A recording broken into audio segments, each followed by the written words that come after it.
네 번째로 이렇게 이제 그러니까 첫 번째는 홀로 계신 한 분 하나님이 모든 구속 사역을 설계를 완성하시고 두 번째로 성부와 성자와 성령으로 일을 나누셔서 정확하게 일을 나눠서 이 구속 사역을 이루어 나가시고 네. 세 번째로 에, 행정들 만드시고 천사들 이제 뭐 여기 이제 세 번째가 이제 행정 만드는 거 그 얘기한 거네요. 여기 네네. 한번 읽어보시죠. 네네. 그 세 분 하나님께서 처음 하신 사역을 하늘나라와 그 행정들을 구성하셨다. 24장로 천사들 내생물 등. 네, 이렇게 했어요. 그러면은 지금부터는 목사님이 그 궁극 에, 말하자면 이것을 꼭 짚고 넘어가야 될 것 같으면 질문해서 짚고 넘어가시고 네. 그냥 그렇게 딱 맥히는 거 아니면은 그냥 될 수 있으면 강의를 쭈르륵 들어가는 게 예, 더 예, 들은 게 좋겠습니다. 네. 유리해요. 네, 네. 일단 요거는 일단 마치고 또 다른 걸 하면서 턱 걸려버리는 거 있으면 그때는 질문하고 하는 게 더 유리하고요. 네, 알겠습니다. 요렇게 하세요. 네. 예, 예. 그래서 그 중간중간도 세부적으로 질문할 거 있으면 간단하게 질문해 달라고 하면 그런 식으로 해서 약간 간단하게 그 전체적인 설명은 들어가고 싶으면 전체적인 설명으로 해달라고 하시고 그렇지 않으면 간단하게 그 답만 얘기해 달라고 하면 간단하게 넘어갈 네, 수도 네, 있겠죠. 네. 그렇죠? 네, 예, 알겠습니다. 그렇게 무슨 소리인지 이해는 하셨죠. 네. 그러면은 이제 하늘나라의 행정들이 이제 이렇게 세워졌다 그 얘기는 어 목사님 거기다가 어 히브리서 12장에 이런 말씀 내용이 조금 들어 있고 이사야 이제 6장 1절에서 6절 에스겔서 1장 2장에 이 하늘 보좌 그 내짐승 24장로 이런 전사들 그룹들이 등장을 하죠. 네, 네. 그래서 이제 그냥 제가 이제 이 하늘나라도 그 행정적으로 전부 이 나눠서 일을 하더라고요. 싸우는 전사는 미가엘 천사장이 등장하고 소식을 전할 때는 가브리엘 천사장이 꼭 그렇게 등장하고 뭐 네. 이런 식으로 찬양은 누시엘 누구야 누시엘 천사장이 찬양을 맡아서 하고 뭐 이런 식으로요. 네. 히브리서 12장 22절 그 얘기 조금 써 있은 게 한번 읽어 주시죠. 그러나 너희가 이른 곳은 시온산과 살아계신 하나님의 도성의 하늘의 예루살렘과 천만 천사와 하늘에 기록한 장자들의 총회와 교회와 만민의 심판자이신 하나님과 및 온전케 된 의인의 영들과. 아멘. 자, 이것은 이 히브리서 기자가 그 부활 이후의 이제 상황을 설명한 것 같아요. 네네. 그러니까 이제 왜 그랬냐면은 의인들 영가장 있으니까 네. 너희가 이루는 곳은 시온산과 살아계신 하나님의 도성인 하늘의 에루살렘과 그러니까 여기는 에, 천 천년왕국 심판하기 전 상황이고요. 네. 천만 천사들 하늘에 기록한 장자들의 총회 그러니까 여기서 장자들의 총이라는 거는 그 24장로들을 뜻하는 거거든요. 네. 그러니까 이제 장자 그러면은 이제 우두머리 치리자 통치자 그래서 꼭 그 장자 우두머리 통치자 이러면 꼭 L자를 붙인다든가 면류관 금면류관을 쓴다든가 보좌에 앉는다든가 이런 표현을 써요 꼭요. 네. 그래서 우리 이제 첫 열매인 우리들조차도 꼭 금멸관을 쓰고 철장권세 받고 예수님이 받은 것을 다 우리도 받아요. 네. 예, 그러더만요. 그러니까 이제 왕 대접을 해주는 거죠. 네. 그런 의미로 이제 우두머리 이제 장자들 뭐 이제 그래서 심판하신 하나님과 및 온전케 된 그러면 이게 이제 첫 열매예요. 온전케 된 요 네. 단어 하나를 분석하면은 네. 온전케 된 그러니까 생명이 다 채워진 의인의 영들과 그러니까 영들과 그래서 여기는 부활되기 전이네 그러죠? 네. 예. 의인의 영들과 이제 낙원에 있는 의인들이 이제 그렇게 해서 이제 하늘나라를 소개를 했네요. 그러니까 여기는 이 세상 심판 전에의 상황 이렇게 이제 보면은 네. 지금 36번 계시록 5장 11절 읽어보시죠. 읽을까요? 네, 예. 네. 내가 또 보고 들음에 보좌와 생물들과 장로들을 둘러서 많은 천사의 음성이 있으니 그 수가 만만이요 천천이라. 아멘. 예, 그래서 요거는 예수님이 이제 심판장으로 등장하실 때 이제 예, 기록된 말씀이고 네, 이거는 뭐 이게 요한계시록 14장 1절에서 5절까지 쓴 거거든요. 그러죠? 네, 근데 이제 이건 사람들이 이제 영감을 받아서 이제 그린 건데 요한계시록 14장 나중에 설명. 요한계시록 14장은 1절에서 5절까지는 목사님이 지금까지는 알고 계신 게 그게 어떤 상태요? 이 세상 그림 같아요? 부활 후의 그림 같아요? 이건 부활 후가 아닐까요?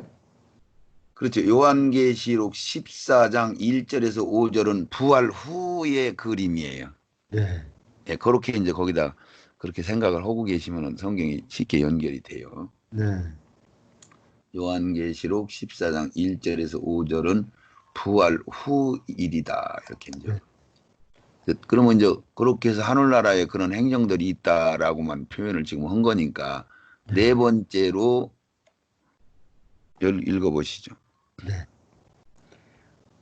영들을 창조하셨다 나오시고 다섯 번째로 그 영들을 일꾼으로 천사의 영들과 사람의 영으로 구분하셨다. 네.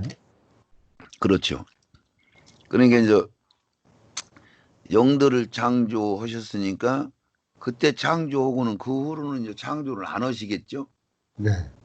경륜이 이제 그렇게 진행을 하는 거니까 중간 창조는 없다. 그런 게 중간 창조는 없다는 얘기는 하나님이 전능성을 나타내는 것도 있고 중간에 뭘 다시 창조한다 그러면 하나님이 보니까 실패해서 다시 보충한다 이런 개념도 있을 수 있기 때문에 완벽하시게 진행하시더라고요. 네. 그래서 다섯 번째는 그 영들을 일꾼으로 천사의 영과 사람의 영으로 구분했으니까 천사의 영으로 구분은 천사들이 다시 사람이 될 수는 없는 거죠. 네. 그들은 완전한 일꾼 개념으로 능력을 갖춰서 늘 그냥 더 이상 더 진전되거나 이런 거는 없는 상태로 일꾼으로 완전하게 창조였다라고 이제 구분을 한 거고 사람들은 미완성으로 보셔야 되겠죠. 네. 그러면 미완성으로 본다는 성경 근거는 에덴 동산에서 설명할 때 그런 얘기가 나와요. 벗었으나 부끄러운 것을 몰랐다. 그리고 그때 선악을 모르고 있었다. 그래서 3장에 들어와서 선악과를 먹자마자 벗은 것을 부끄러운 것을 알게 되고 그들이 이제 말하자면은 선악을 알아서 분별을 하는 기능으로 얘기했고 이런 진행을 쭉 보면은 그러니까 그 영을 선악을 분별을 못했었구나. 선악과 따먹기 전에는 이런 말씀이 이제 성립이 되죠. 네. 그래서 제가 이제 사람의 영혼은 아직은 미흡하다. 아직 미완성으로 시작을 했고 천사들은 완성해서 일꾼으로 만들었고 이렇게 이제 개념을 나눴어요. 창세기 2장 18절부터 요 얘기는 목사님 네. 창세기 2에 있으니까 여기서부터 이걸 세부적으로 들어가든지 그렇지 않으면은 창세기 이제 에덴 동산 얘기는 이런 얘기거든요. 무슨 얘기냐면은 지금까지는 우리가 이제 아담 할아버지가 범죄해서 우리가 이제 범죄한 걸로 인간들은 다 이제 죄성을 가지고 온 거다라고 이제 표현을 지금까지는 설명을 했었는데 성경이 이제 열리면은 에덴 동산은 천지 창조 완성하고 나서 등장한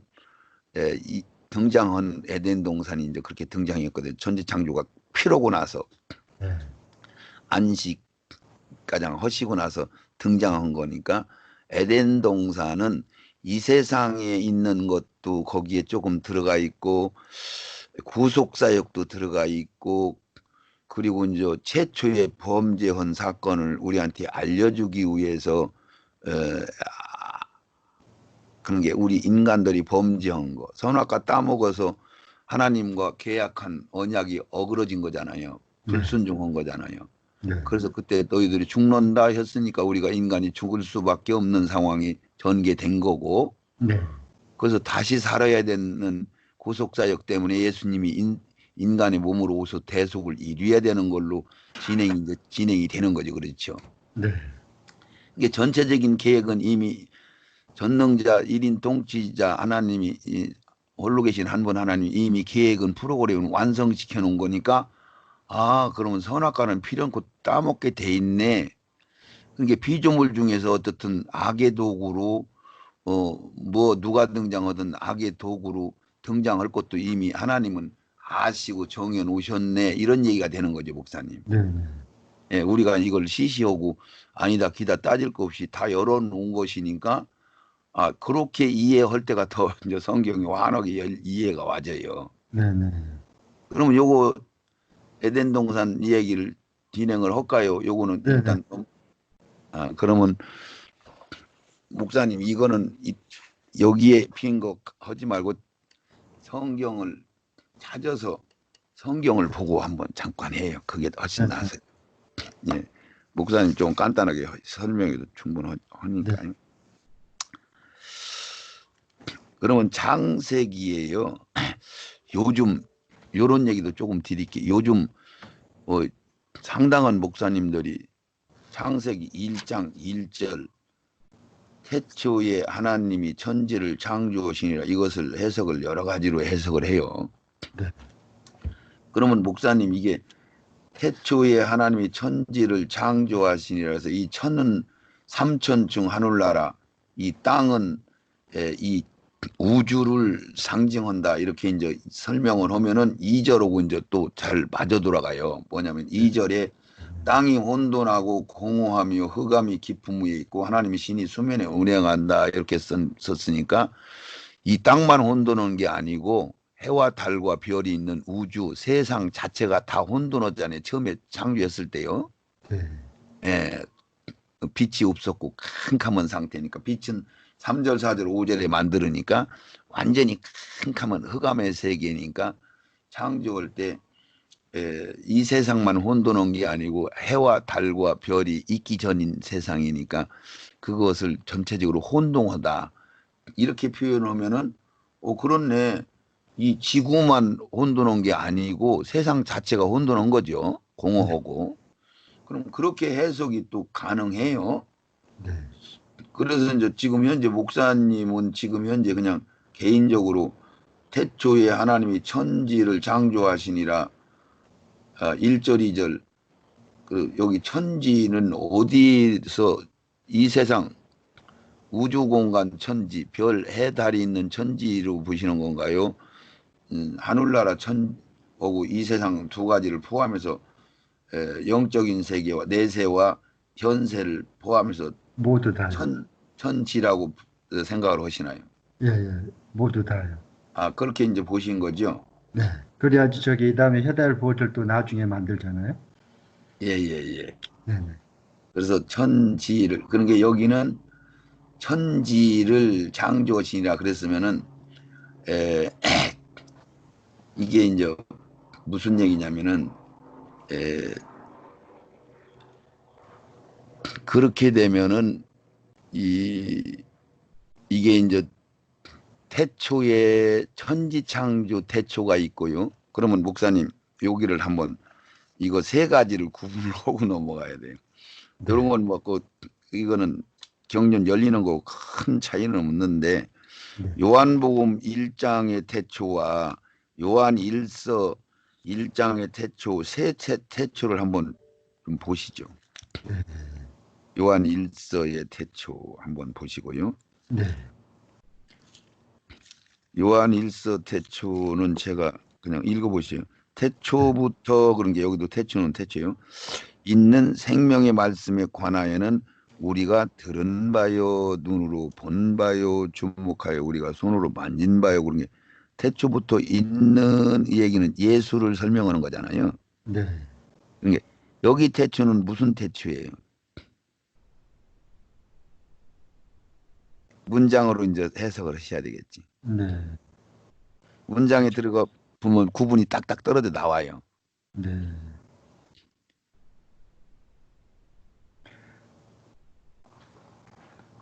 이게 이제 천지창조 태초냐, 천지창조 이전의 태초냐, 이제 이렇게 이제 보면은 둘 중에 하나는 분별을 해야 되니까. 이후죠, 이후. 그러면 눈으로 여기 보고 손으로 만졌기 때문에. 이게 여기는 어디 태초 같아? 여기 아니 제 1장 1절에 처음 시작 태초부터 이 태초는 무슨 태초냐 그렇게 내가 물어본 거거든요. 예, 예. 그 창세 전이 아니고, 음. 예, 그 이후에 그럼 주님의, 목사님은 첫 번째 태초부터 여기를 못 보신 거야. 예, 그러니까 이제 태초부터 있는 여기까지 빼놓고서나 생명의 아, 말씀에 관하여는 이건 예수님 설명한 거고 그렇죠. 예, 요 예수 우리가 만지고 본 예수는 원태초부터 있던 분이다 이 얘기를 한 거예요 여기는. 예, 예. 그렇죠 목사님. 네, 네, 언뜻 생각할 때는 이것은 창조 천지창조 이후 태초요 이렇게 볼 수도 있어요. 네, 근데 더 세밀하게 보니까 이거는 원래부터 그 예수님은 태초부터 계신 분이요 이 얘기한 거잖아요. 네, 근데 그분은 우리가 만지고 볼 수 있는 분이로 오셨다 이 얘기잖아. 네, 그러니까 여기는 원태초가 되는 거죠 따지면은요. 네, 네. 맞나요 목사님? 예, 맞아요. 이제 그런 식으로 성경을 꼭 보셔야 돼. 네, 그럼 요한복음 1장 1절 태초 좀 한번 보시죠. 네, 태초에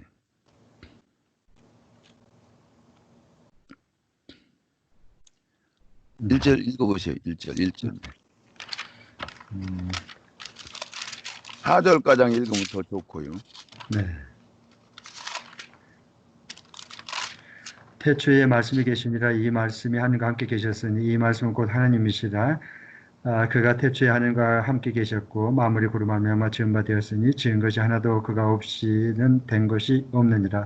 그 안에 생명이 있었으니 이 생명은 사람들의 빛이라. 아멘. 이제 예수 그리스도로 이제 인자 예수를 설명한 건데 여기 태초는 어디 태초 같아요? 그러니까 모든 만물이 짓기 그 전 태초.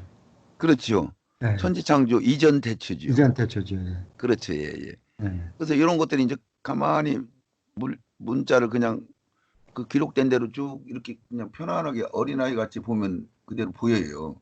선입감 안 가지고 보면은요. 네. 이게 요한 1서 태초나 여기 나는 원태초를 얘기한 거예요. 네. 근데 이제 창세기 태초는 이것도 이제 뭐 꼭 구분이 딱 떨어지는 건 아닌데 전체적인 경륜상으로 보면은 이거는 이제 천지창조 태초로 볼 수밖에 없어요. 네. 왜 그러냐면은 태초에 하나님이 천지를 창조하시니라 그랬으니까 이제 이천층 하늘로 오고 이제 지구를 창조했다 이 얘기가 되는 거야. 왜 그러냐면 그걸 그렇게 해석이 나와요. 왜 그러냐면 2절에 보니까 땅이 혼돈하고 공허하며 흑암이 깊음에 있고 하나님의 신은 수면에 운행하신 그러니까 하나님은 천지를 창조하시는데 천지 안에 지구 사람이 사는 생명체가 있는 이 지구를 특별하게 관리를 하시는 말씀이 여기에 들어가 있어요. 그러니까 해나 달이나 별이나 이런 것들은 그냥 무대기금으로 하나님이 이제 이렇게 취급을 하시고 지구 자체는 완전 생명체로 별도로 또 답을 또 거기다 부가서 설명을 하고 계시는 걸 볼 때 그런 게 이제 태초에 하나님이 하늘하고 해, 달, 별이 있는 하늘과 이 땅을 창조하는데 땅하고 이제 이 우주 공간하고 우주 공간 해, 달, 별이 있는 데하고는 약간 구분은 가잖아요. 네. 자, 그래서 왜 그렇게 보느냐면은 태초에 하나님이 천지를 창조하시니라. 그리고 땅이 혼돈하고 공허하여 흑암이 이건 완전 지구만 하나님이 관리를 하신 거야. 네. 그러니까 지구만 생명체가 있게 하시려고 특별 관리를 했다 이렇게 표현을 하면은 왜 그러냐면은 6절, 7절, 8절에 보면은 하나님이 가라사대 물가 아니요. 9절에 보면 하나님이 가라사대 천하의 물이 한 곳에 모이고 묻이 드러나라 그랬으니까 이 묻이 물 속에 잠겨 있었던 거죠. 네. 묻힌 그렇죠? 네. 예, 그것을 요한 아니 베드로후서 3장에 그걸 같이 또 그 설명을 해줘요. 네. 베드로후서 3장 5절을 한 번만 보세요. 베드로전 3장 5절. 베드로전서 3장 5절.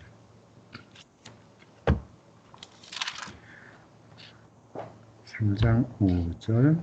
전에 하나님께 소망을 두었던 거룩한 부녀들도 이와 같이 자기 남편에게 순종하길. 베드로후서 3장 베드로후서 3장 5절. 예, 베드로후서 3장 5절.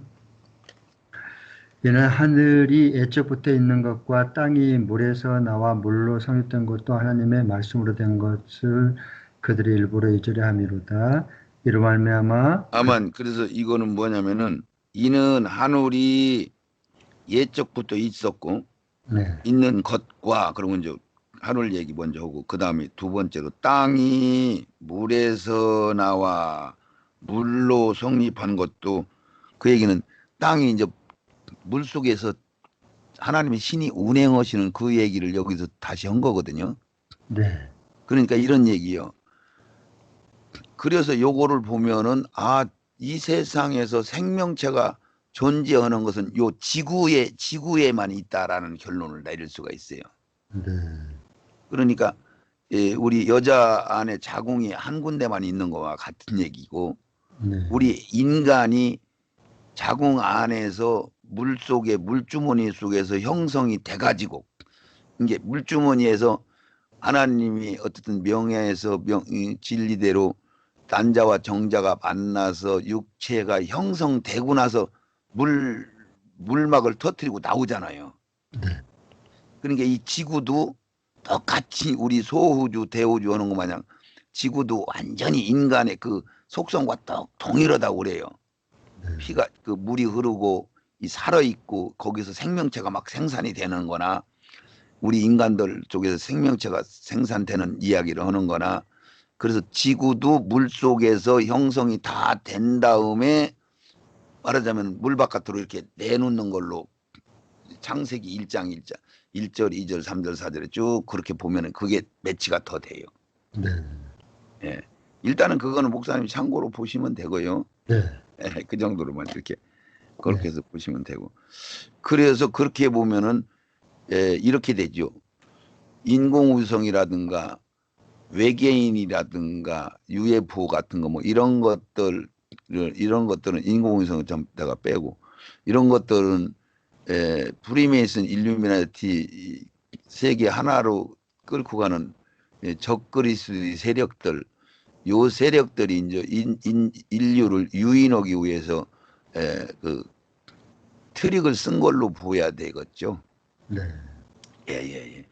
그들은 그런 짓을 지금 하고 있고 그 지금 현재 뭐 그 여러 가지 그건 음모론이라고도 하고 하는데 비행기들 보면 막 하얀 그 선을 막 하늘에 트레일이라고 하는데 그거 뿌리고 다니는 거 이런 것들도 지금 인터넷 같은 데 보면 그 설명을 하는데 뭐 어쨌든 그런 거 비슷한 거예요. 그렇게 여기서는 그렇게 보고요. 네. 목사님 여기서 이왕이면 요 얘기 중에서 요 얘기를 하고 나서 창세기 이야기를 할 때 조금 나서서 내가 요 얘기니까 4장에 보면은 어디 사장이죠? 창세기 4장에 창세기 보면은 4장. 네. 아담하고 하와가 이제 동침해서 가인을 낳고 아벨을 둘만 나놓고서는 이제 가인이 아벨을 죽이는 일이 벌어지잖아요. 네, 그 이야기나 네, 나사로하고 부자 이야기 한 거하고 비슷하게 목사님 안 보셔요? 네. 같은 얘기를 그렇게 썼더라고요. 무슨 그러니까 그래요? 나사로와 부자 얘기도 보면은 뭐 거기에 부자가 호화롭게 너는 누릴 걸 다 누렸다. 이 거지는 에, 고난을 많이 받았지 않느냐. 이렇게만 설명하잖아요. 네, 그러니까 부자가 뭐 하나님을 섬겼다 안 섬겼다 잘못 섬겼다 뭐 이런 건 불신이다 신이다 이런 건 안 썼잖아요. 네, 그런 거 마냥 여기도 가인하고 아벨이 예배를 드렸는데 가인 예배를 안 받았더니 화가 나가지고 지 동생을 죽이는 사건이 벌어지잖아요. 네, 그래서 여기서도 보면 하나님은 우리한테 창세기 4장에서 최초의 인간이 이제 사람을 낳는데 사람 속에 선과 악이 공존해 있다 이 얘기를 알려주고 싶은 거고 네, 에, 이것이 이제 그냥 이거는 나중에 세부적으로 들어가기로 하고 가인이 여섯 대를 이어가고 6이라는 숫자 인간의 숫자 여섯 대를 이어가고는 가인의 족보가 끊어져요 없어져요. 네, 근데 이제 가인이 저거는 어떻게 목사님이 생각하시나?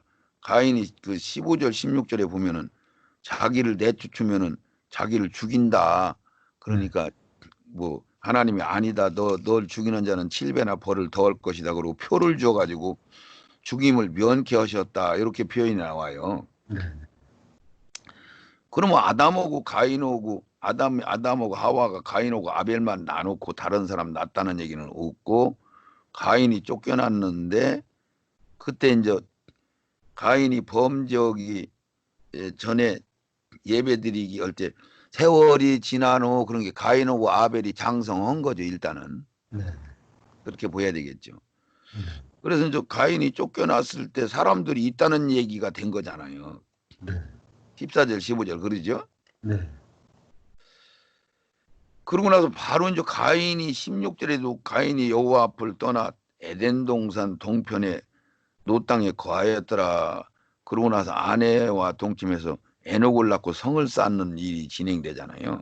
네, 그러면 가인이 쫓겨날 때에 자기 동생 살인하고 하나님이 바로 챙겨내서 너 네 동생 죽였냐 그런데 내가 뭐 안 죽였다 뭐 그러니까 하여튼 하나님한테 저주를 받고 이제 쫓겨나는데 그때 일단은 사람들이 있었다는 얘기가 되는 거잖아요, 목사님. 네, 네, 그래서 이거 가지고 분분한 설명들을 많이 해요. 네. 그거는 이제 목사님은 어떻게 보세요? 원래 그 가인과 아벨이 저기 아담과 하와가 가인과 아벨만 놓은 게 아니고 나이가 또 많이 있고 그러니까요. 그 외에 자식들도 많이 낳았다고 보죠. 그러니까 거기서 이제 기간을 보니까요. 네, 네. 그냥 경륜상으로는 하나님은 편리한대로 자기가 우리한테 알려주고 싶은 것만 알려주시거든요. 그렇죠. 예. 그런 개념에서 보야지 이것을 뭐 삼일째 뭐 사람 창조가 또 근거가 또렷하게 또 들어있어요. 네, 셋째 날 창조가 있고 여섯째 날 창조가 있고 뭐 이런 식으로 잘못 해석하면은 그런 게 막 나오는데 네, 그래서 제가 계산을 해보니까 약 120, 30년에서 150년 정도 가인 아벨 어르던 낳고 그 시간이 그렇게 지났어요. 네, 그러면 가인하고 아벨을 낳는데 아담하고 하와가 무슨 병이 안 들었으면은 계속 사람을 낳아야 맞거든요. 네, 네, 그러면은 뭐 많은 인원은 아니더라도 상당한 인원을 낳을 수 있겠다라는 계산이 나와요. 네, 거기서는 뭐 그 정도만 보시고 그 이유보다는 창세기 4장에 가인과 아벨을 통해서 하나님은 너희들 속에 가인과 아벨이 들어있다. 그러니까 너희들 가인 쪽 따라가면 죽는 거다. 너희들 아벨 마냥 의의를 따라가야 된다. 이 얘기를 우리한테 주시는 메시지가 더 강하고요. 네, 에, 한번 9절부터 8절부터 한번 읽어보세요. 4장입니까요? 예, 4장. 4장 8절. 가인이 그 아우 아벨에게 말하고 그들이 들에 있을 때에 가인이 그 아우 아벨을 쳐 죽이니라. 여호와께서 가인에게 이르시되 내 아우 아벨이 어디 있느냐? 그가 이르되 내가 알지 못하나이다. 내가 내 아우를 지키는 자니까. 이르시되 내가 무엇을 하였느냐? 그러니까 여기서 보면은요, 네. 가인은 이게 보통 사람들이 사람의 속성이라는 게 우리가 내가 사람이니까 지금 한 70년 살았으니까 대충은 알잖아요. 이 사람이 양심이라는 게 있잖아요. 그렇죠? 네. 근데 여기서는 아벨은 가인은요. 그런 게 안 보여. 그냥 하나님이 그냥 처음 물어보니까 너 네 동생 어디 있냐 그런 게 자기가 죽여놓고 나 몰라요. 그리고 내가 지키는 자요. 그러고 아주 요뭐 반항하고 대항가장 하잖아요. 그러죠? 네. 예, 그러니까 속성적으로 그 근본적으로 악을 우리한테 이제 표현해 주시는 거야. 가인이 이런 악을 가지고 있다라는 표현이죠. 네. 그리고 나서 이제 10절을 보니까 가라사대 내가 무엇을 하였느냐 아우의 핏소리가 땅에서부터 내 호수 들었다 그러고 11절에 땅이 그 입을 벌려 내 손에부터 내 아우의 피를 받았은즉 내가 땅에서 저주를 받으리니 여기 12절에 답이 들어 있어요. 내가 밭가라도 땅이 다시는 그 효력을 내게 주지 아니할 것이요. 이 얘기는 그냥 우리가 이제 성경을 하나님이 우리한테 주시는 내용으로 우리가 보면은 내 심령을 갈아서 소출을 내야 되는데 말하자면 그것을 효력을 안 주신다고 그랬잖아요. 네. 저주받은 거지, 저주. 네. 내가 밭가라도 땅이 다시는 그 효력을 내게 주지 아니할 것이요. 이게 아예 아예 끊어버린 거예요. 네. 밭가라도 다시는 땅이 효력을 낼 수 없어. 생명체를 낼 수가 없어. 너는 땅에서 피하여 유리하는 자가 된다. 이렇게 아주 저주를 받았어요. 그러고 나서 여기 16절서부터 24절까지 6대가 쭉 나오는데요. 네. 이게 6대가 나오는데 그 날카로운 연장 만드는 사람, 육축 기르는 사람, 거기에 수금 통수 하는 그런 사람, 그리고 그 다음에 누구냐면 그 라멕이 장상을 누구냐 그 누이는 나아만이었더라. 그러니까 전부 이것을 성경 전체적인 경륜을 보면은 그 누이 나아만은 여신상들의 그 원조가 돼요. 네. 그쭉 여자들 신이 쭉 이어 내려가잖아요. 니무롯이 등장하고 니무롯의 그 여자 그 누구야 내가 이름은 지금 도표 보면 나오는데 그가 이제 그 아들을 낳고 그 아들을 또 신으로 하고 자기는 여신이 되고 막 이런 식으로 쭉 진행되면서 네. 그 결국은 그 마리아가 등장하는 것 가장 마리아를 또 신 만들어 버리잖아요. 가톨릭에서는 네. 이런 것 가장 이 마리아 가장 연결이 되더라고요. 네. 그리고 여기서 이제 날카로운 칼을 만드는 조상이 또 등장하고요. 네. 이게 전쟁을 얘기하는 거죠. 네. 그리고 이제 가인은 또 하루 또 성을 쌓아요. 가인은 성을 쌓는다는 얘기는 바벨탑을 의미하는 거잖아요. 자기가 자기 방어를 하고 자기가 보호하고 하겠다 이런 얘기죠. 네. 그리고 거기 이제 누구요 수금을 타고 통수를 잡고 오면 그게 누시엘 천사장이 찬양하는 천사장이었었는데 변질돼 가지고 사단 마귀가 되잖아요. 네. 이게 지금도 그 찬양을 든 게 하나님의 경륜대로 흉내를 내 애들이요. 네. 네. 그래서 전체적으로 보면 가인이 6대를 쭉 얘기해 놓고 24절부터 딱 가인의 족보는 딱 끊어져요. 없어져요. 네. 예, 그러니까 악을 대표하는 대표성으로 가인이 등장을 한 거예요. 네. 그러고 나서 25절을 목사님 한번 읽어보세요. 네. 4장 25절. 아담이 다시 자기 아내와 동침하며 그가 아들을 낳아 그 이름을 셋이라 하였으니 이는 하나님이 내게 가인이 죽은 아벨 대신에 다른 씨를 주셨다며 셋도 아들을 낳고 그 이름을 에노스라 하였으며 그때 사람들이 비로소 여호와의 이름을 불렀더라. 아멘. 자, 이제 그러니까 여기서 가인이 죽인 대신에 아벨을 셋을 주고 나서 다른 씨라고 얘기를 해버리죠. 성경에 다른 씨. 네. 이게 종자가 다른 거예요. 종자가. 네. 이게 가인은 완전 저주받아서 생사를 못 오게 되는 그러니까 생명을 받을 수 없는, 예수를 믿을 수 없는 존재예요. 네.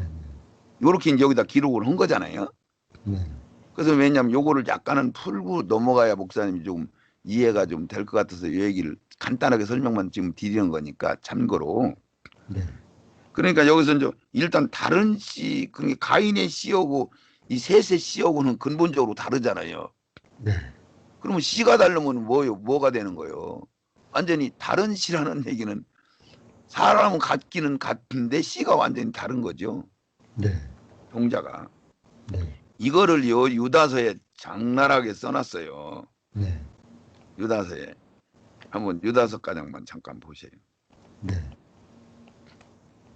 이거를 어느 정도 좀 이해를 하셔야 이제 저게 좀 필요하니까. 네.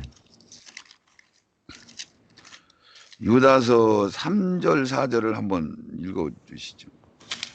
사랑하는 자들아, 우리가 일반으로 받은 구원에 관하여 내가 너에게 편지하려는 생각에 간절한 차에 성도에게 단번에 주신 믿음의 도를 위하여 힘써 싸우라는 편지로 너희를 권하여야 할 필요를 느꼈느니 이는 가만히 들어온 사람 몇이 있습니다.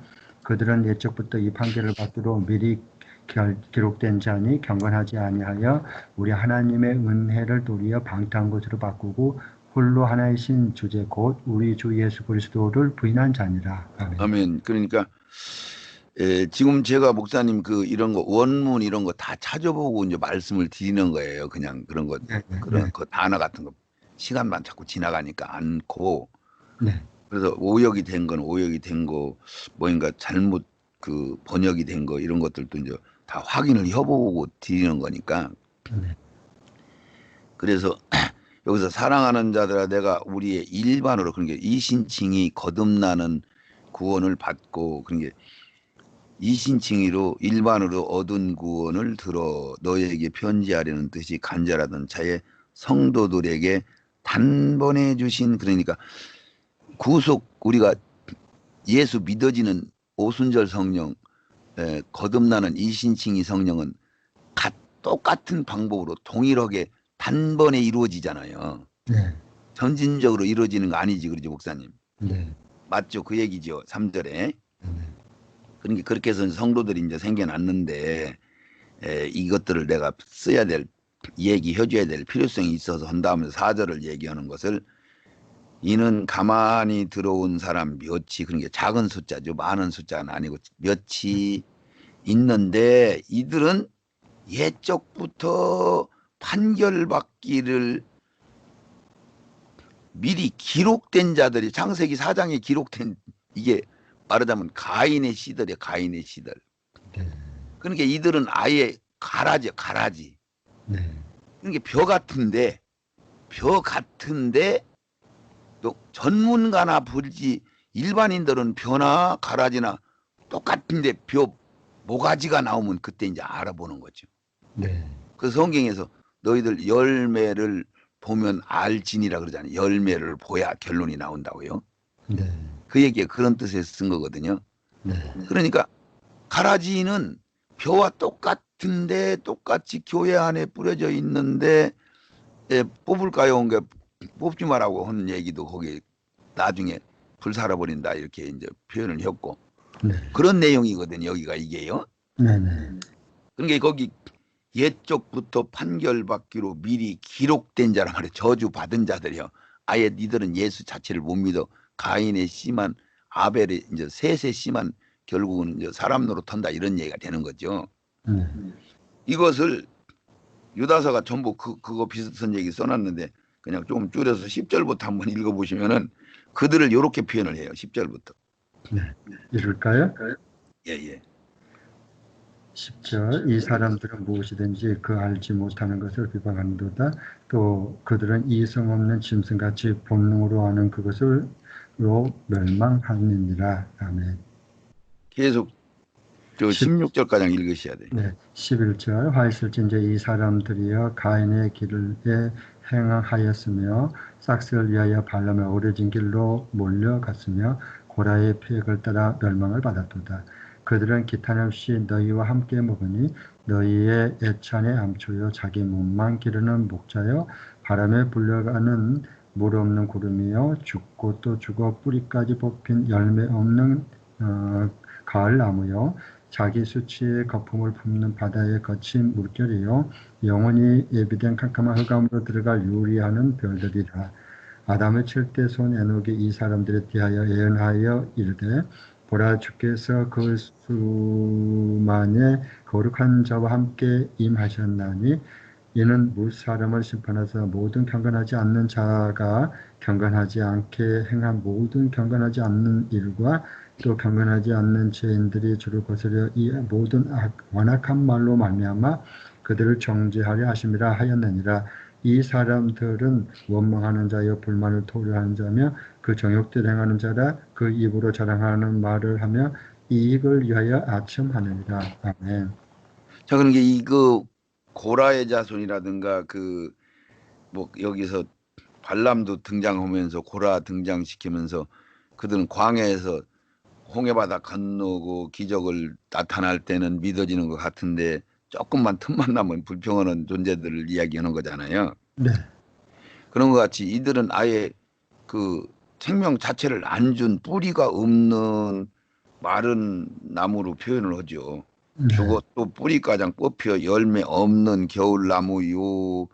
뭐 캄캄한 흑암에 흩어져 돌아다니는 유리하는 별들이다. 그런 게 너희들은 밭을 갈아도 소출을 없을 것이고 이게 생명을 이제 따올 수 없는 뿌리가 없는 그런 근거를 쪼개서 이제 이게 가라지 씨를 얘기를 이걸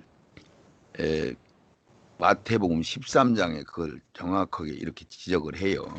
그 네. 얘기를 가라지 얘기를 마태복음 14장 잠깐만 보시죠. 네. 마태복음 13장. 마태복음 13장. 그것을 10절 한번 읽어 주시죠. 13장 10절. 13장 10절. 제자들이 예수께 나와 이르되 어찌하여 그들에게 비유로 말씀하시나이까? 11절, 11절까지. 11절까지. 11절 대답하여 이르시되 천국의 비밀을 아는 것이 너희에게는 허락되었으나 그들에게는 아니 되었나니 무릇 있는 자는 끝가장만 읽으시고. 그러니까 이제 허락하시야만 이런 게 이제 성경을 우리가 볼 수 있다. 믿어지는 건 맞잖아요. 오순절 성령 받아야 하나님 믿어지잖아요. 네. 그 얘기를 또 하신 거고 이것을 36절에 보면은 이렇게 얘기해요. 34절부터 예수께서 모든 것을 무리에게 비유로 말씀하시고 비유가 아니면 아무것도 말씀하지 않으셨는데 이는 선지자로 말씀하신 바 내가 입을 열어 비유로 말하고 창세전부터 감추인 것들을 드러내려 함을 이루려 함이라. 그러고 나서 씨 뿌리는 비유를 이에 예수께서 무리를 떠나서 집에 돌아가시니 제자들이 나와 가로되 밭에 가라지의 비유를 우리에게 설명하여 주소서. 대답하여 가라사대 좋은 씨는 뿌리는 이는 인자요, 이제 밭은 세상이요, 사람들은 세상이요, 뭐 이런 얘기. 좋은 씨는 천국의 아들들이요, 가라지는 악한 자의 아들들이요, 가라지 씨는 가라지를 심은 원수는 마귀요, 추수 때는 세상 끝이요. 그런 게 가라지라는 자체는 아예 그 씨 자체가 다른 거예요, 그러죠? 네. 비슷한 것 같은데 이런 얘기를 해요. 네. 그러면서 그거 뽑을까요? 그러니까 아니다. 추수 때까지 놔둬라. 그런 얘기에서 끝에 불 살아버린다. 이런 표현을 써요. 네. 그래서 전체적으로 가인 얘기를 이게 하신 거거든요. 창세 때부터 기록된 거예요. 이거는. 네. 가만히 들어와서 그 하나님의 일을 항상 대적하는 세력들이. 그래서 목사님이 인생을 살다 이렇게 보시면 양심이 거의 안 보이는 사람들이 있어요. 어쩌다가. 네. 무슨 일 그런 사람들은 말로는 미안해 잘못해서 하는데 진정한 마음이 잘못이나 미안한 게 없는 모든 악을 계획하면서 악한 짓을 하는 사람들이 있어요. 가끔 보면은. 그런 사람들이 이제 가라지로 이제 보는 거죠. 그래서 그래서 다른 시라고 아주 셋을 낳았을 때 다른 시 그때부터 이게 육대를 이어가서 가인의 족보는 사라져 버리고 그 네. 셋의 족보가 쭉 이어서 이제 우리까지 온 거죠. 네. 네. 이렇게 진행이 됐어요. 네. 그래서 이제 요거는 그냥 일단 참고로만 들으시라고 여기까지 한번 간단하게 지금 설명을 하고 이제 창세기 설명을 하고 에덴 동산 설명을 하고 그 얘기 조금 드린 거예요. 네. 요거는 그냥 이거 녹음돼 있으니까 전체적으로 목사님 보시고 예, 그렇게 적절히 이제 이렇게 이제 이해를 하시면 되는 거고. 네. 그러면 창세기 1장에 정확하게 천지 창조를 완전하게 필했다고 2장 1절, 2절, 3절에 설명했잖아요. 네. 천지와 만물이 다 이루니라 하나님이 지으시던 일이 일곱째 날을 이룰 때 마치고 그 지으시던 일을 다 함으로 일곱째 날은 안식 쉬셨다. 그런데 일곱째 날을 안식이라는 개념은 천년왕국에는 이제 악이 잡혀서 활동을 안 하고 주님이 다스리는 나라가 되니까 거기는 말하자면 안식의 나라라고 표현을 한 거죠. 네. 그 주님의 나라를 그 사랑의 아들의 나라, 주님의 나라, 천년왕국, 안식의 나라, 말하자면 예언 성취의 나라, 여러 가지로 표현을 해요. 네. 그래서 천년왕국은 시시는 개념으로 지금 2장에 말씀을 하신 거잖아요. 네. 6일 동안만 하나님이 이러는 개념이고, 이게 결론은 히브리서 안식 개념을 쭉 읽어보면은 결국은 안식에 들어간다. 그 얘기는 우리가 생명 안에 들어간다는 얘기고, 내 속에 마귀와 씨름하면은 안식이 없는 거죠. 네. 이게 마귀와 싸워서 이긴 자들, 그게 생명이 채워지면은 안식에 들어가는 거죠. 예, 그것을 두 가지로 설명하는데 일반 그동안에는 그것을 우리가 거듭나면 그냥 안식에 들어가는 걸로 했는데 우리가 살아보면 거듭나고 바로 안식에 들어가는 건 아니잖아요. 네. 예, 그래서 주 안에 있는 자들만 안식에 들어가는 걸로 성경 설명을 하고 있어요. 네. 그래서 이제 천년 왕국은 부활이 된 사람들이 들어가는 개념으로 이제 설명을 해요. 네. 거기는 이제 사단이 없으니까 안식의 나라죠. 네. 그래서 이제 요 안식 2장 1절, 2절, 3절만 설명하고 나서 창세기 이제 2장 4절, 5절, 6절, 7절을 한 번만 읽어주세요. 창세기 2장 4절부터 6절까지 7절까지요. 그렇죠. 이것이 천지가 창조될 때에 하늘과 땅에 내리기니 여호와 하나님이 땅과 하늘을 만드시던 날에 여호와 하나님이 땅에 비를 내리지 아니하셨고 땅을 갈 사람도 없었으므로 들에는 초목이 아직 없었고 밭에는 채소가 나지 아니하였으며 안개만 땅에서 올라와 온 지면을 적셨더라. 여호와 하나님이 땅의 흙으로 사람을 지으시고 생기를 그 코에 불어넣으시니 사람이 생명이 되니라. 아멘. 자, 그러니까 여기서 이걸 인용해 가지고 5절 6절을 보면 뭐라고 설명했냐면 여호와 하나님이 땅에 비를 내리지 아니하시고 경작할 사람도 없으므로 들에는 초목이 아직 없고 밭에는 채소가 나지 아니하였음에 그러고 나서 6절에서 바로 이어져서 그냥 7절에 사람을 다시 만들어요. 그러죠? 네. 예, 그렇게 해놨으니까 이게 땅이 비가 안 내리고 경작할 채소도 없고 뭐 이 얘기가 창세기 1장 9절 10절 사이에 껴들어가는 말씀이에요. 네. 그러면은 이걸 가지고 창세기에 이게 셋째 날이잖아요. 네. 9절 10절이 셋째 날이니 셋째 날 사람을 창조했다. 2장 7절을 셋째 날 사람 창조했어. 이 사람들은 말하자면 더군다나 셋째 날 창조였지 성삼의 그러고서나 생기가장 불어넣은 게 이 사람들은 영적인 사람을 얘기하는 거예요. 네. 창세기 1장 26절 27절은 이건 육적인 사람이 6일 날 창조했잖아요. 육적인 사람들 얘기한 거요. 요렇게 또 설명하는 사람들이 많이 생겼어요. 또. 네. 그럴싸한데 네. 여기 이제 4절을 읽으면은 이런 답이 써 있는데도 그렇게 우겨요. 네. 4절에 여호와 하나님이 천지를 창조하실 때에 천지에 창조된 대략이 이러하니라. 그러고 나서 4절, 5절, 6절을 설명을 보충 설명을 한 거거든요. 창세기 1장 26절, 27절, 25절에 창조한 것은 하나님의 형상대로 사람을 남녀를 만들자 이렇게만 써놨어.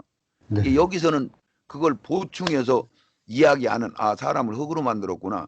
거기다 생기를 불어넣었더니 살아있는 사람이 됐네. 그러니까 이놈을 버주를 그런 식으로 합치면은 2장 7절 창조는 한 사람만 만드는 걸로 돼 있어요. 네. 왜 그러냐면 이게 그 한 사람을 에덴 동산에다 집어넣고 그리고 여자를 갈비뼈 빼가지고 여자를 또 별도로 만들잖아요. 네. 네. 그러면 이게 성경이 창조가 복잡해지잖아요. 그렇게 보면은요. 네. 그래서 이게 저 에덴 동산 얘기가 복잡하게 이제 그 잘못 해석이 막 분분하게 해석을 하니까. 근데 전지 창조는 말 그대로 아까 인간 창조는 딱 한 번 있는 거고 네. 에덴 동산에서 갈빗대 빼가지고 여자 만드는 것은 말 그대로 구속사적인 예수가 죽음으로 신부가 살아난 그래서 아담이 잠든 후에 갈비뼈를 빼서 그 살을 더 보태가지고 여자를 만들어요. 그러면 네. 이건 뭐 정확하게 영적으로 해석하면은 예수가 죽고 신부들이 살아나는 새 사람으로 다시 신부들 살리는 그 얘기를 하는 거잖아요. 네. 그렇게 해놓고서나 또 하와가 거기서 아담 갈빗대서 나와가지고 나온 하와가 선악과를 홀가닥 따먹고 또 남편한테도 줘가지고 남편도 같이 죄져서 쫓겨나게 만들잖아요. 네. 이렇게 된 거죠. 네. 그래서 그게 거기는 좀 혼란스러운 이야기들을 많이 섞어놨어요, 목사님. 네.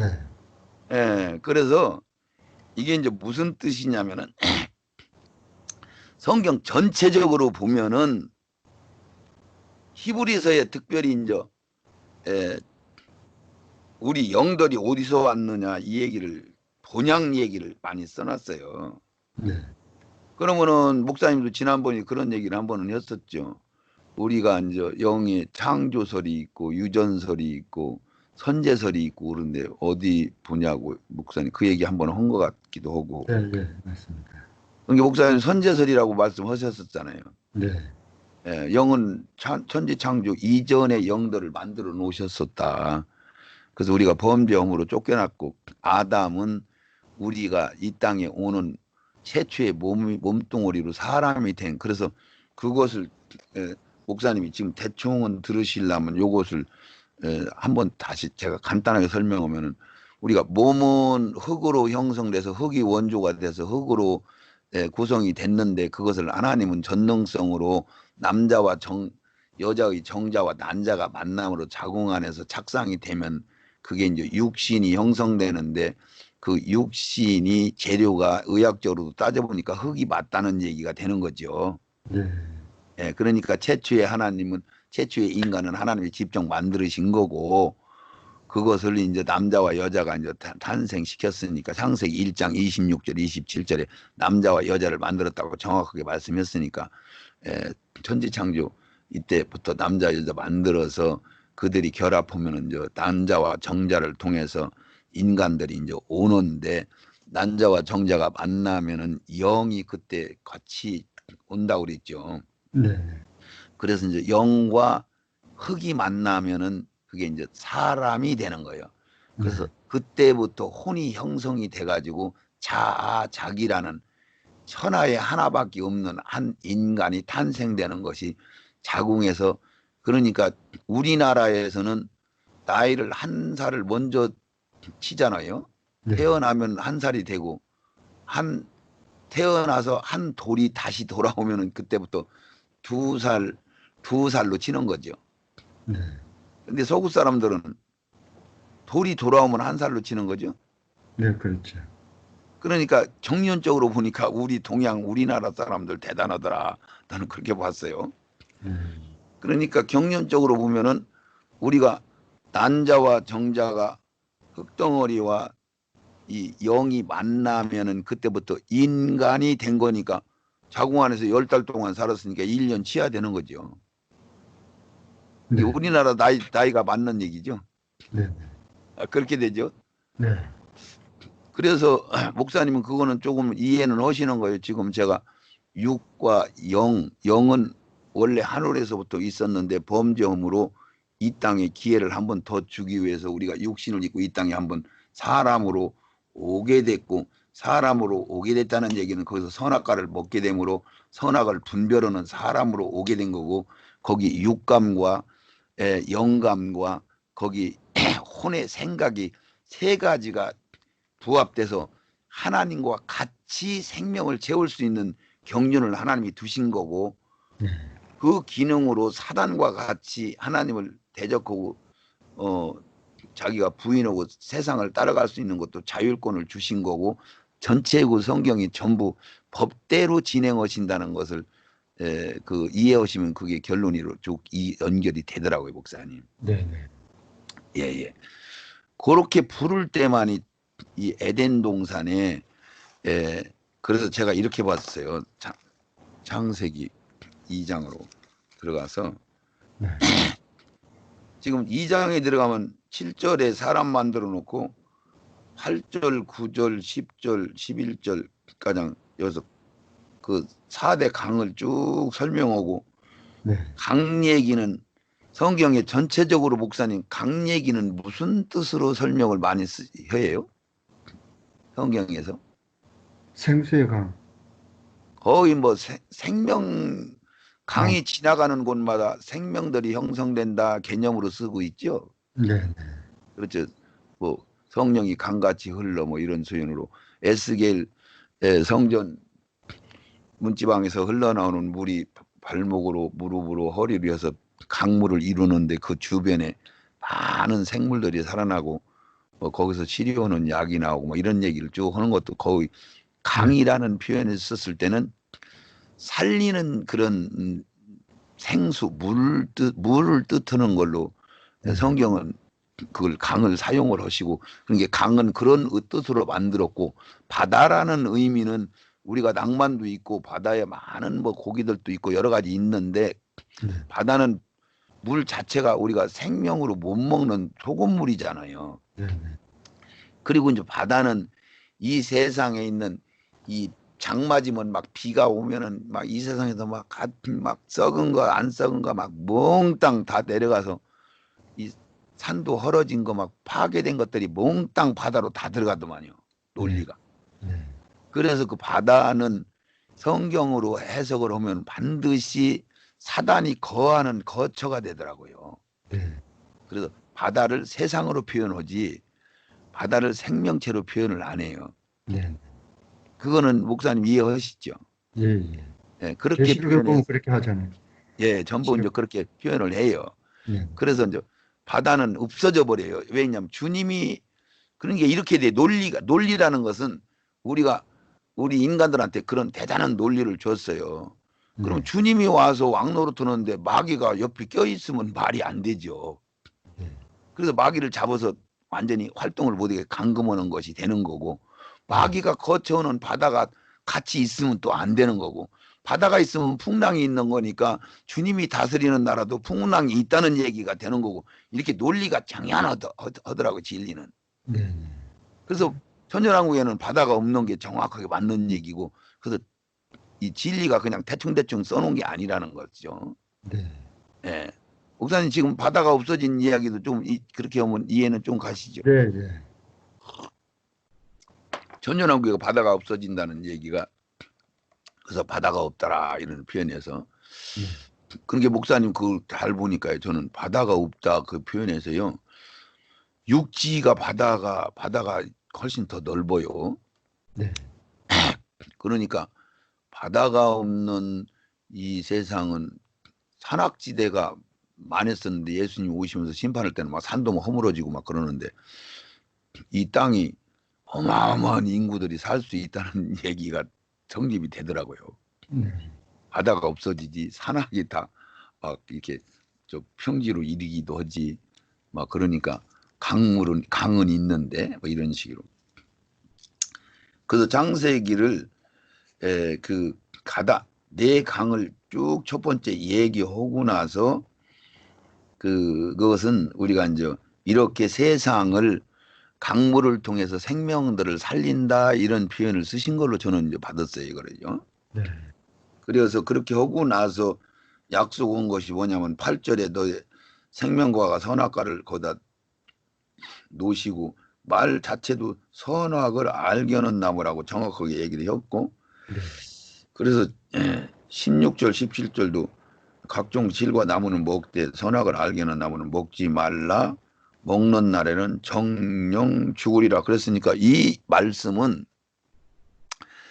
이것을 그는 목사님은 어디 가장 보시나 정령 죽으리라 하나님이 말씀했으면 전능자가 말씀한 건 절대로 이루니까 죽었다 그러면 아담이 뭐요 몇백 년 살다가 이제 죽었으니까 950세. 예. 900에서 죽었으니까 그러면 그때 죽은 걸 죽었다고 하는 건지 뭐 이걸 분명하게 얘기를 않더라고요. 네. 예, 그래서 그럼 먹자마자 정령 죽으리라 했는데 그럼 언제 죽었다는 얘기요? 지금 이런 얘기를 하는데 그걸 죽었다는 얘기 아니거든요. 육신 죽었다는 얘기가 아니거든요. 네. 예, 그래서 우리가 다 이제 전체적인 경륜이 열리면 그게 분별이 오는데 그래서 여기서는 정확하게 그래서 항상 목사님 성경을 해석할 때 가장 중요한 것이 생명의 성령의 법, 죄와 사망의 법, 하나님의 주권적인 법, 우리의 인간의 자율적인 법, 힘은 대로 거두는 법, 명분적인 법, 요 법을 꼭 생각을 하고 전체적인 경륜을 놓고 해석해야 그게 정당한 해석이 나오더라고요. 네. 그러니까 성경이 전체적으로 경륜이 열리지 않고는 정확한 답이 다 나올 수가 없고 열린 만큼만 답이 나오게 돼 있어요. 네. 예, 그래서 참 신기하다. 국문을 아무리 달달달 국문학 박사를 따도 이것을 읽는다고 이해가 가는 게 아니야. 하나님은 우리가 말씀도 그냥 누구나 읽으면 다 이해하게 한 게 아니라 이렇게 섞어놔서 그 한 가지 퍼즐을 짝짝짝 찢어가지고 여기저기다 흐트러 놨으니까 그 퍼즐이 정확하게 아구가 맞는 퍼즐이 있는 거죠. 네. 그걸 다 맞춰야 이해되는 거고. 그래서 이렇게 봤을 때 성경 전체적인 테마는 하나님과 우리와 언약을 성취하는 거잖아요. 네. 약속을 했으면 그걸 지키느냐 안 지키냐 이걸 하나님이 정확하게 따지시고 전부 그 약속이죠. 약속. 그리고 이게 말하자면 구약, 신약, 언약, 피의 언약 우리가 예수님과 약혼 관계로 성립해서 언약을 이루고 우리가 신부로 깨끗하게 정결이 돼야만 신랑이 신부를 맞이하는 이런 개념으로 전부 너희들 밭이다 그러니까 과수원에다가 무화과나무 심으면은 너희들 열매를 맺어야 돼. 그런데 그 땅에서 거두는 첫 열매는 내 거요. 뭐 이런 얘기가 막 전부 다 일목요연해가 이제 그 아구가 맞아 들어가는 거죠. 네. 네. 그런 개념으로 봤을 때 이거는 최초의 인간과의 언약이요, 언약. 네. 그러니까 이거는 천지창조 이전에 하늘나라에서 너희들 이거 따먹지 마. 그러면 죽어. 그렇게 했는데 이것을 이제 남자와 여자 만들어 놓고 이 여자는 구속받을 우리 신부들을 의미하면서 여기서도 이런 얘기를 해요. 23절, 24절 읽으면은 아담이 가로되 이는 내 뼈 중에 뼈요 살 중에 살이요 남자에게서 지하였은즉 여자라 칭하리라 하면서 그러므로 남자가 부모를 떠나 그 아내와 연합하여 둘이 한 몸을 이룰지니라. 이것은 말 그대로 예수 그리스도가 신부들 살리려고 아버지 떠나서 세상으로 내려와 가지고 한 몸을 이루어서 이 세상에 완성시켜서 하늘나라로 데려가는 거잖아요. 네. 다른 설명은 불가능한 거고. 예, 그러고 나서 여기서 또 힌트를 벗었는데 부끄러움을 모른다 그랬는데 3장에 들어와서 2장에는 좌우지간 부끄러움을 모른다는 개념 속에서 이들이 불완전은 하지만은 완성은 아니지만은 이들이 범죄하기 이전이라는 힌트를 여기다 주셨고, 네. 그러고 나서 정확하게 3장에 들어와서 범죄를 하고 났더니 이들이 바로 부끄러운 걸 알아버렸다. 이런 얘기가 되는 거예요. 네. 3장 1절부터 목사님 된당 읽는 말씀이지만은 제곡제곡 한번 읽어보시죠. 네. 3장 1절. 아니, 그 개념을 네. 지금 제가 설명한 대로, 그게 아담과 하와가 벌거벗었는데 부끄럽지 않다. 그 얘기는 그때는 말하자면 뭘 분별을 못 하고 있는 거예요. 자기들이 벗었는데 부끄럽다. 뭐 죄가 뭔지도 모르고 이러고 있는 상태죠. 네. 이게 불완전한 상태, 이제 완성을 이루기 위해서 시작하는 상태. 이건 맞잖아요. 경륜으로 보면. 네. 예, 그래서 그렇게 보시고 3절부터 3장 1절부터 읽어 내려가면은 한번 읽어 주시죠. 네. 그런데 뱀은 여호와 하나님이 지으신 들짐승 중에 가장 강도하니라. 뱀이 여자에게 물어이르되 하나님이 참으로 너희에게 동산 모든 나무의 열매를 먹지 말라 하시더나 여자가 뱀에게 말하되 동산 나무의 열매를 우리가 먹을 수 있으나 동산 중앙에 있는 나무 열매는 하나님의 말씀에 너희는 먹지도 말고 만지도 말라 너희가 죽을까 하노라 하셨느니라. 뱀이 여자에게 이르되 너희가 결코 죽지 아니하리라. 너희가 그것을 먹는 날에는 너희 눈이 밝아져 하나님과 같이 되어 선악을 알 줄 하나님이 아심이니라. 아멘. 여기까지만 제가 좀 설명하면은 네. 이게요, 우리가 지금 살다 보니까 이래요, 목사님. 네. 악하다 그런 얘기할 때는 저 같은 경우는 그냥 얘기하면 장애인들을 보면은 영으로 굉장히 억눌림을 받은 상태들이잖아요. 네. 그럼 그 사람들하고 같이 이렇게 차를 탄다든가 같은 공간에 있으면은 그 어둠의 영들이 사람들한테 올라와요. 네.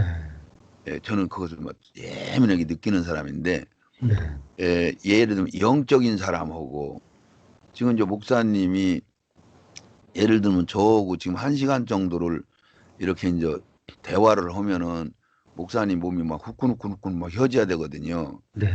근데 아직은 목사님이 그 상태까지는 안 들어가셨어요. 네. 예, 제가 그냥 말씀드리는 거예요. 예. 예, 그래서 이제 목사님이 저하고 조금 그 대화를 하면은 목사님이 그런 상태로 들어가야 되거든요. 네. 예, 영이 예민하게 이제 하나님이 신으로 나를 터치하는 것들을 예민하게 느낄 정도로요. 네. 그런 게 이제 그런 것들이 이제 그런 게 영의 세계는 육신이 이제 육신 때문에 이제 영이 그걸 못 느끼는 거죠. 네. 이런 거를 통해서 볼 때 이 마귀가 등장해서 뱀으로 등장할까 하와하고 얘기를 하다 보니까 하와는 이미 자꾸 조금씩 변질돼서 벌써요. 네. 선악과 따먹으면 죽느냐, 그게 정령 죽으리라 했는데 죽을까 하노라 이렇게 얘기하고 뭐 그 살짝 조금씩 바뀌잖아요. 네. 예, 그러면서 여자가 뱀에게 말하되 나무 실과는 우리가 먹을 수 있으나 동산나무 실과는 하나님 말씀대로 너희는 먹지도 말고 만지도 말라 이렇게 이제 바꿔버려, 뭘 섞어버려. 네. 그래서 바리새인 서기관들 결국 예수를 죽이게 되는 것도 버림받는 것도 자꾸 뭐인가 더 보태고 빼면 죽게 돼 있는 거죠. 진리가 그렇게 돼 있더라고요. 네. 예, 보태도 안 되고 빼도 안 되더라고. 네.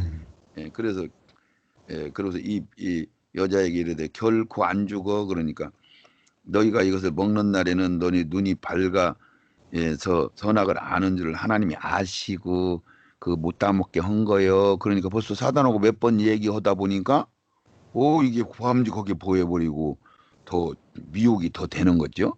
네. 이게 영의 세계를 이제 그런 식으로 써놨어요. 정확하게. 그래서 여자가 나무를 본즉 먹음직도 하고 보암직도 하고 새롭게 할 만큼 탐스럽게 막 확 보여버리니까 여자가 그 실과를 따먹고 자기와 함께한 남편에게도 주매 그도 먹은지라 이제 먹었어요. 먹었으면 목사님 하나님의 말씀을 분명히 따먹지 마, 따먹으면 죽어라는 언약을 받은 거잖아요. 그랬죠. 네. 명령, 약속을 받은 거잖아요. 그래서 너희들이 내 말을 지켜 행하면 천대가장 복을 줄 것이고 내 말을 지키지 아니하면 3, 4대 저주가 임할 것이다라는 그 약속. 신명기서에서 보면 내 말을 지켜 행하는 자들에게 들어와도 복을 받고 나가도 복을 받고 뭐 이런 식으로 약속을 지키잖아요. 그렇죠. 네. 근데 여기서도 정확하게 분명히 약속을 해서 따먹으면 죽어. 그러게 선악과가 무슨 뭐 그것이 독이 있냐 없냐 이거 따질 것도 없는 거고 하나님 약속을 어기면 죽는 법으로 정해놨으니까. 네. 예, 권사님.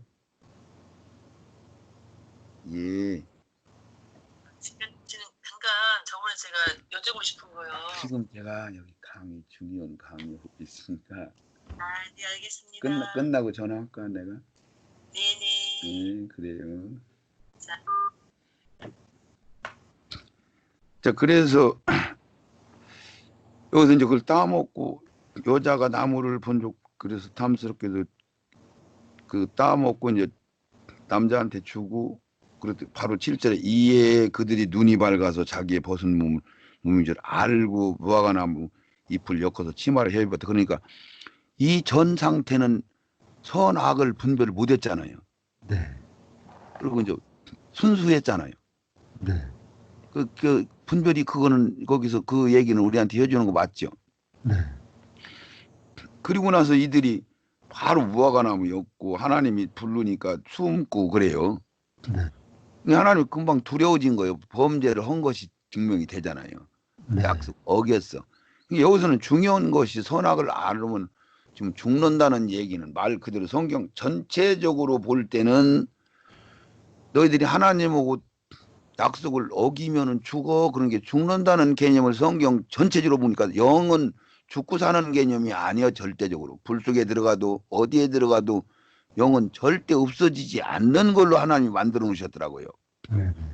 그러니까 영이 죽는다는 개념은 하나님과 떨어져서 같이 살 수가 없어. 그런 하나님하고 떨어지면 결국은 사망의 나라로 갈 수밖에 없는 얘기요. 이 얘기더라고요.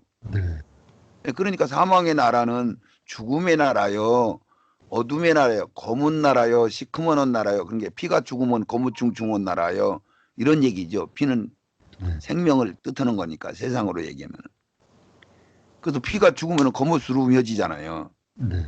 그러니까 이제 어둠의 나라요, 죽음의 나라요. 죽으면은 하나님하고 떨어지는 거예요. 같이 공존 못해 이런 뜻이지 목사님.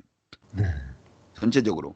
네. 그랬으니까 하늘나라에서 쫓겨날 수밖에 없어서 우리가 흙을 입고 이 땅에 오게 된 건데 그거 흙을 입고 인간으로 우리가 혼이 형성되고 인간이 돼야 되는 것도 하나님은 그것을 통해서만이 하나님과 같은 하나님의 씨를 받아서 하나님의 자녀로 생명이 채워지는 예수님이 이 땅에 오게 된 것 같은 동일한 자녀들을 예수님과 동일하게 형제로 구원시킬 그래서 상속자로 신부로 여러 가지로 설명은 그 상태로 구원시키기 위해서 구상한 것이 전체적인 경륜이 그렇게 돼 있으니까 그 포즈로 맞춰줘야 되겠죠. 그렇죠. 네.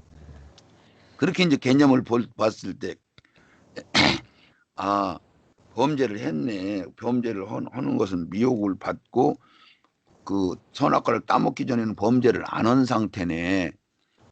그래서 이것을 22장으로 들어가면은 3장 22절로 들어가면은 하나님 이걸 또 인정을 해요. 네. 22절. 네. 읽을까요? 예. 3장 22절 여호와 하나님이 이르시되 보라 이 사람이 선악을 아는 일에 우리 중 하나같이 되었으니 그가 그의 손을 들어 생명나무 열매도 따먹고 영생할까 하노라 하시고 아멘. 그렇죠. 23절 24절을 보면은 그래서 에덴 동산에서 쫓아나가 내 가지고 생명과를 지키게 한다. 못 먹게. 그게 구속사를 완성 이루어서 하나님이 DNA인 그 씨로 우리를 구속시키기 전 이게 모든 경륜과 지식을 다 열어주시고 너희들이 자율권으로 선택하는 그 시간대까지 기다렸다가 그때 구속사역을 필요하시고 생명을 다시 새로운 씨 생명 성령 보혜사 성령을 보내서 우리를 구원시키려는 프로그램이 이미 정해져 있기 때문에 생명관을 못 담았게 한 거고, 네. 예, 여기에서 보니까 20절 여호와 하나님이 가라사대 보라 이 사람이 선악을 아는 일에 우리 중 그런 게 사무의 세 분이 등장하신 거죠. 세 분이 등장해서 우리 중 하나같이 됐어. 뭐가 선악을 아는 일이. 그러니까 선악을 아는 일은 악한 일은 아닌 것이 되는 거예요. 왜? 하나님이 선악을 아시는 것이니까 하나님이 악한 건 아니잖아요. 그러니까 선악을 아는 일이 나쁜 일이 아니고 하나님 말을 어긴 것이 결국은 하나님하고 분리될 수밖에 없는 우리가 그런 형벌을 받는 거죠. 이렇게 돼 있는 거죠. 구속상으로. 전체적으로 볼 때. 목사님 조금 연결은 되시나요? 네, 네. 그래서 여기서는 에덴 동산이라는 것은 이 세상 이야기도 거기다 넣어놓고 전체적으로 설명하는데 핵심적인 내용은 천지창조 이전에 너희들 영이 범죄해서 이 땅을 창조할 수밖에 없었어. 그래서 이 땅을 통해서 구속사를 다시 이룰 거요. 이 얘기를 해주시는 의도로 볼 때 이게 열리더라고요. 네, 어느 정도는 이해는 하셨죠? 네, 네, 네. 네, 그런 쪽으로 일단은 그 에덴 동산 이야기는 그렇게 하고 이제 이 도표를 보면서 일단은 진행을 하는 걸로 하죠. 네, 네. 예. 갈라디아 한번 4장 6절을 한번 보시죠. 네. 갈라디아 4장 6절 말씀 너희가 아들인 고로 하나님이 그 아들의 영을 우리 가운데 마음 가운데 보내사 아바 아버지라 부르게 하셨느니라. 그러므로 내가 이후로는 종이 아니요 아들이니 아들이면 하나님으로 말미암아 유업을 이을 자니라. 아멘. 아멘. 그래서 같은 씨로 이제 우리를 구원하신다는 그런 말씀을 이제 이렇게 이제 지금 하고 계신 거죠. 유업을 이을 자. 그러니까 유업을 이을 자는 전체적으로 성경을 경륜을 보니까 한 거울, 두 거울 상속받는 거를 말씀하시더라고요. 네. 예. 그러니까 이거는 이제 목사님 이것도 인정하시나요? 예를 들면은 이 세상 만물을 통해서 하나님이 우리한테 자기의 의사를 우리한테 전달하기 위해서 이 세상을 만들었다고 하는 것을 목사님 인정하시죠? 네, 네. 이게 전체적인 이 세상 창조는 모든 만물이 우리한테 포커스를 맞춰서 우리가 보고 깨달으라는 얘기가 되는 거죠. 네. 예, 시집가는 거, 장가가는 거, 농사 짓는 거, 뭐 이런 거, 예, 생물이 살고 죽고 하는 거, 숨쉬고 뭐 이런 운동하는 거, 다 그게 우리한테 알려주기 위해서 하는 것이라는 걸 인정하셔야 되겠, 그렇게 보면 이게 경륜이 이제 연결이 되겠죠. 그래서 아버지다, 아들이다 이런 개념도 정확하게 성경은 이야기를 해요. 네. 말하자면 의든 아버지는 의붓 아버지라고 하는 거고, 배가 닮은 형제는 배 닮은 형제라고 하고, 씨 닮으면 씨가 닮은 형제라고 하고, 그 단어가 조금씩 바뀌죠. 네. 그냥 형제는 말 그대로 한 통 속에서 한 씨가 나온 게 한 형제다라고 하는 거고, 네. 그래서 그것을 예수가 우리의 형제라는 얘기도 그냥 한 얘기가 아니더라고요. 네. 같이 똑같이 났다. 똑같이 아들로 태어난 거다. 이 얘기를 하고 싶으신 거죠. 네. 그래서 이제 그런 얘기고요. 고린도전서 1장 30절은 뭔 얘기 하셨나? 네. 읽을까요? 예. 네. 너희는 하나님께로부터 나와서 그리스도 예수 안에 있고 예수는 하나님께로서 나와서 우리에게 지혜와 의로움과 거룩함과 구속함이 되셨으니 아멘. 그렇죠. 우리는 하나님께로부터 나와서 이제 그리스도 예수 안에 이제 있고 절차가 이제 예수는 하나님께로서 나와서 우리에게 지혜와 의로움과 거룩함을 구속함이 되셨다. 예수는 그냥 그런 게 구속자도 되고 구원자도 되고 대속자도 되고 우리의 형제도 되고 이게 다 이제 논리적으로 정확하게 맞는 얘기를 하신 거야. 네. 논리적으로 보면 너희들이 형제여 예수고 한 통 속에서 났어 하나님에서 똑같이 났어 뭐 이런 얘기를 하시는 거죠. 네.